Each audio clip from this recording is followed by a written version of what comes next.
Merci de vous savoir nombreux à suivre notre émission d'aujourd'hui. Bandeko, nous allons encore une fois vous parler de la Senco, partager notre indignation par rapport à ces sorties médiatiques de la Senco et faire un peu d'analyse sur la situation socio-politique dans notre pays à la date donc d'aujourd'hui. Alors pour commencer, Bandeko, je voudrais d'abord élucider un peu, rappeler que depuis le 30 décembre 2018, depuis la sortie intempestive de la Senco dans les médias pour attester qu'il connaissait le nom du vainqueur sans en avoir la moindre preuve, depuis cette sortie, bien qu'il se soit rétracté, ceux pour qui ils étaient sortis médiatiquement ne se sont jamais rétractés, ce qui fait aujourd'hui des fractures dans la société congolaise avec cette histoire de soi-disant vérité des urnes. Notre société n'a pas besoin de cette fracture au niveau de sa société. Donc, après le 30 décembre, des élections du 30 décembre 2018, la Senco était sortie prétextant qu'il connaissait, il avait le nom du vainqueur. Mais à notre grande surprise, au fil des jours, nous nous sommes rendus compte que la Senco n'avait ni chiffres, ni documents pouvant attester ce qu'elle était en train, médiatiquement, de publier partout. Et cette situation a créé des crises jusqu'aujourd'hui.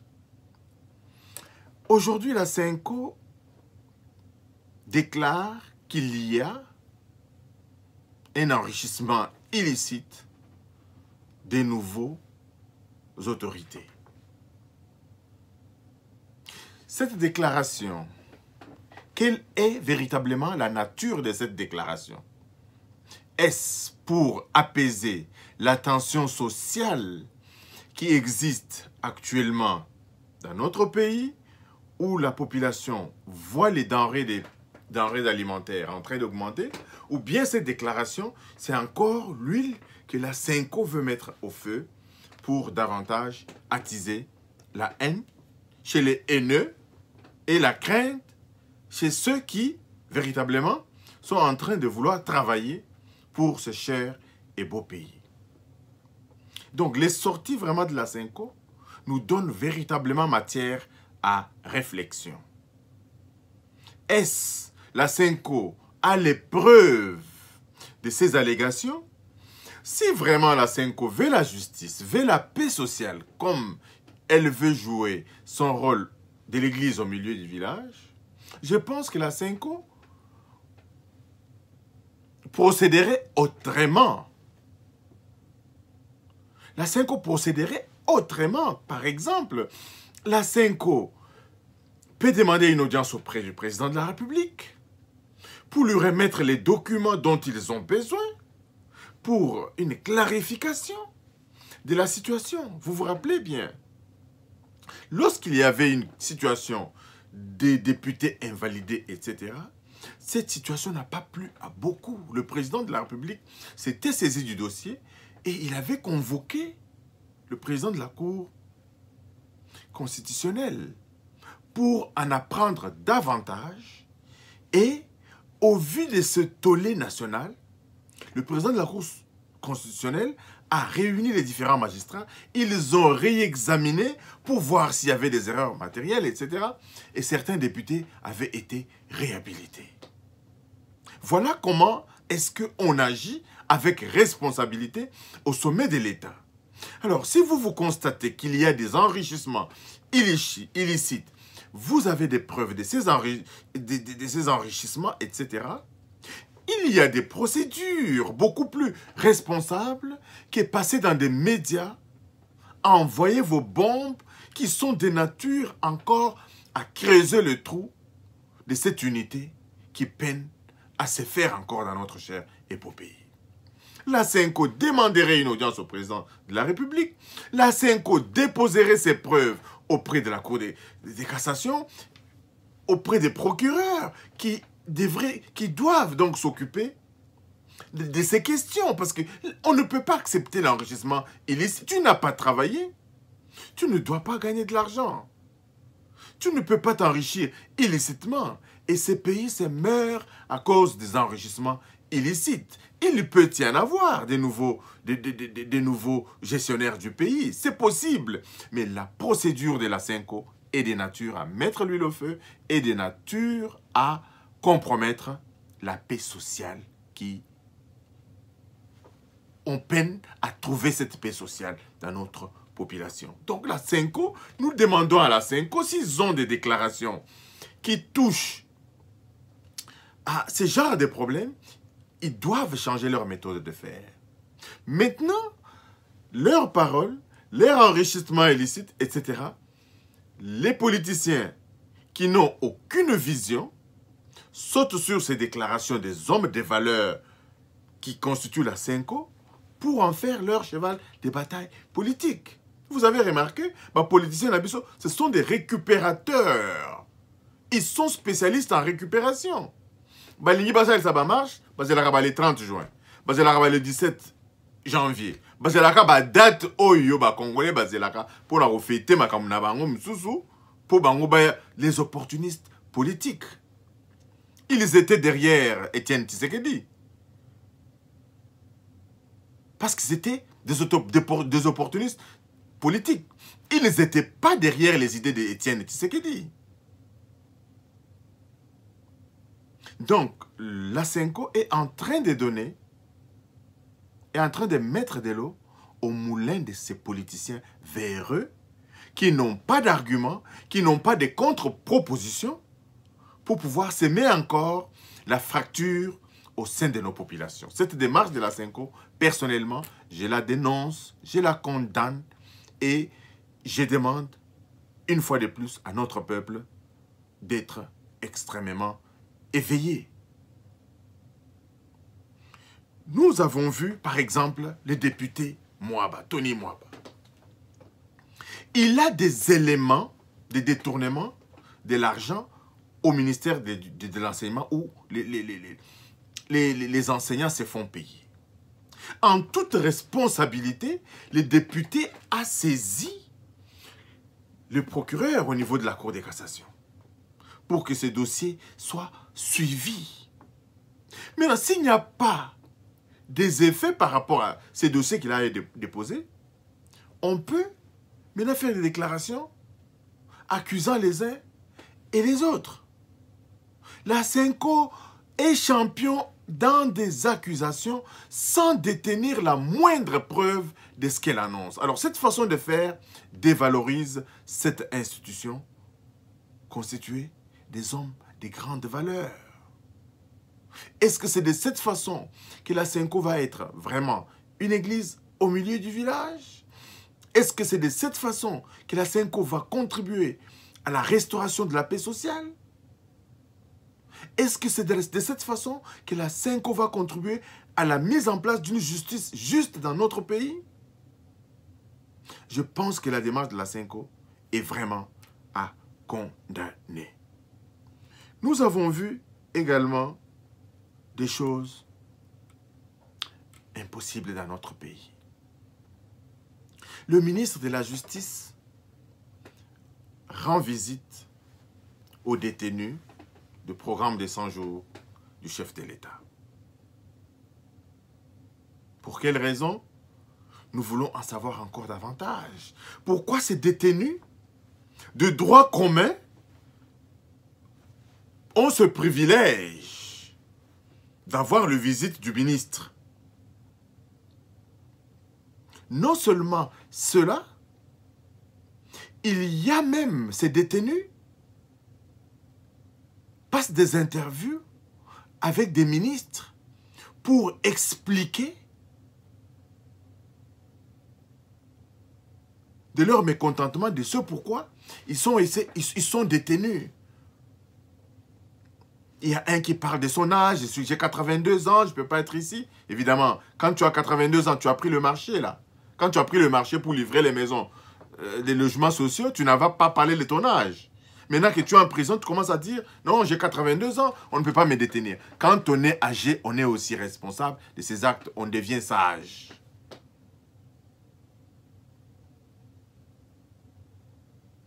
Pandeko, je lance encore un appel aux partis au pouvoir, essentiellement. Je lance un appel à la vigilance. Aujourd'hui, on donne de la voix à ceux qui devraient même se taire. À cause du comportement des membres de l'UDPS, qui est un parti de masse, il y a un certain Bitakwira qui sort, qui semble menacer le chef de l'État.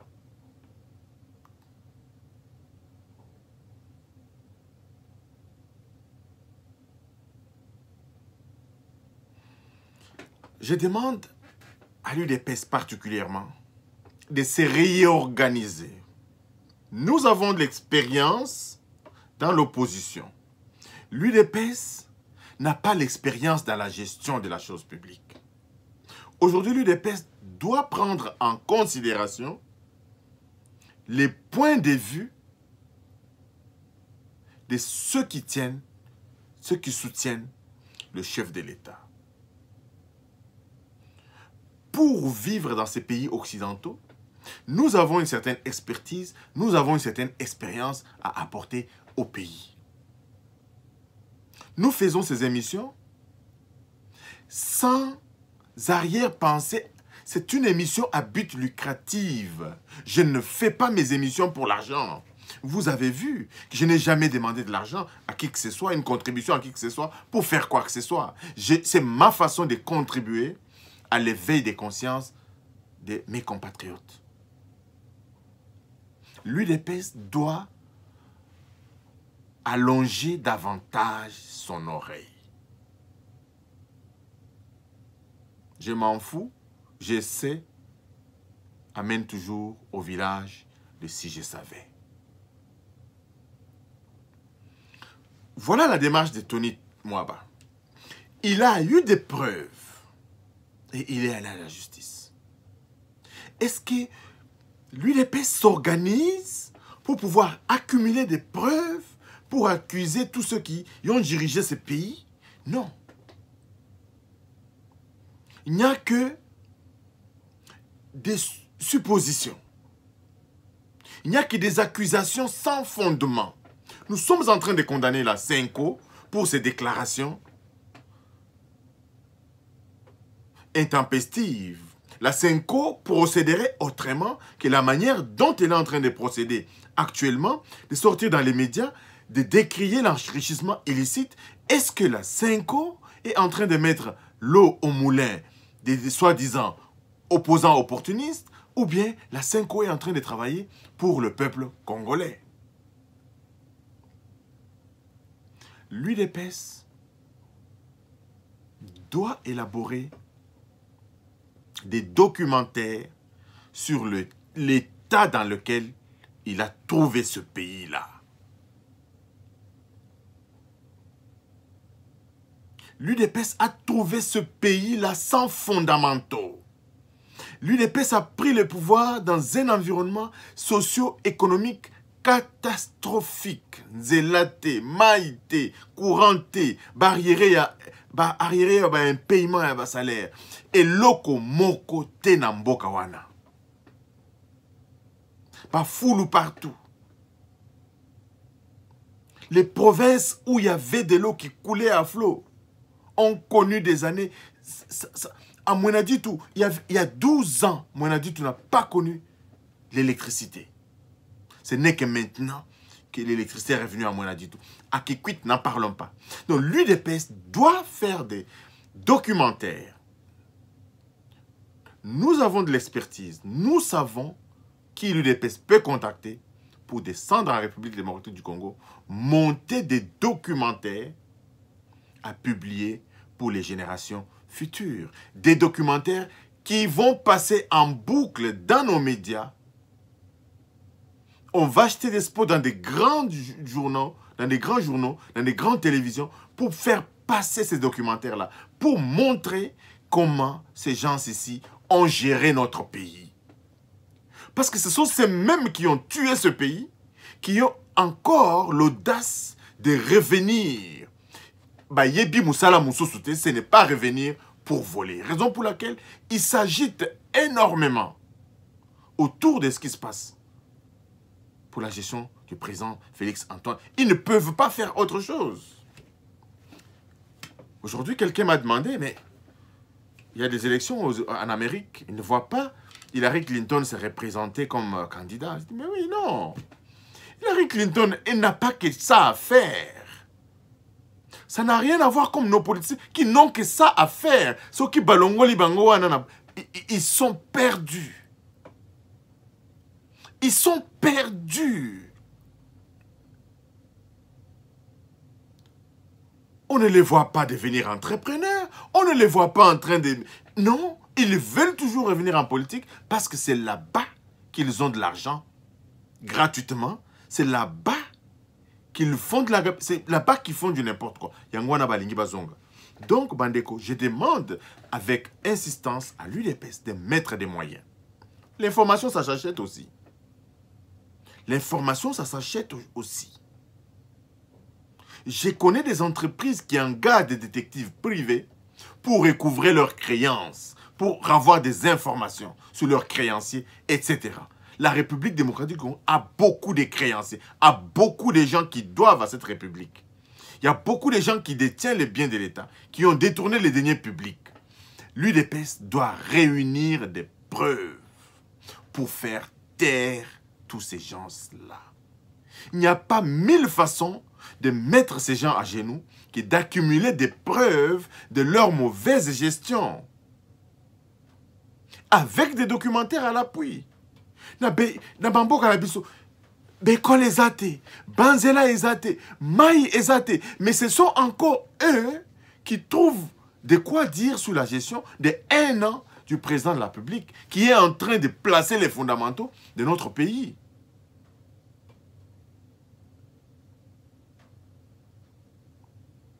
Dans les concerts des nations, on parle du Congo. Le Congo commence à devenir un pays respectable à partir de l'action du président Félix Antoine Tshisekedi. Et pour terminer, Bandeko, ça c'est un message particulier au secrétaire général de l'UDPS, Augustin Kabouya, mon général. Tu n'as pas besoin de passer dans des médias pour t'expliquer. Les accusations, il y en aura légion.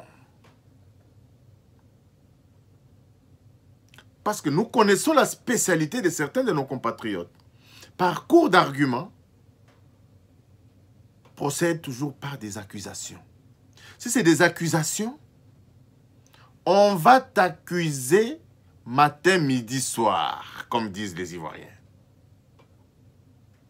Alors, monsieur le secrétaire général, je te demande de ne pas passer t'expliquer tout le temps. Mets-toi au... Ton travail s'expliquera par lui-même.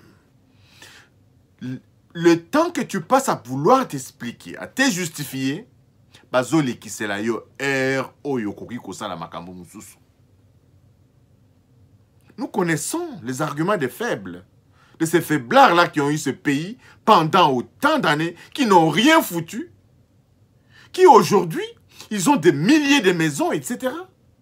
Yo son bandaku, bafundi, yo salaboy, comme si pour acheter les maisons, il fallait être du FCC. Ou bien il fallait être de certains camps pour qu'on rappelle que son mandaku ou qu'on rappelle que ton gandaku. Et aujourd'hui, vous avez été 1 an.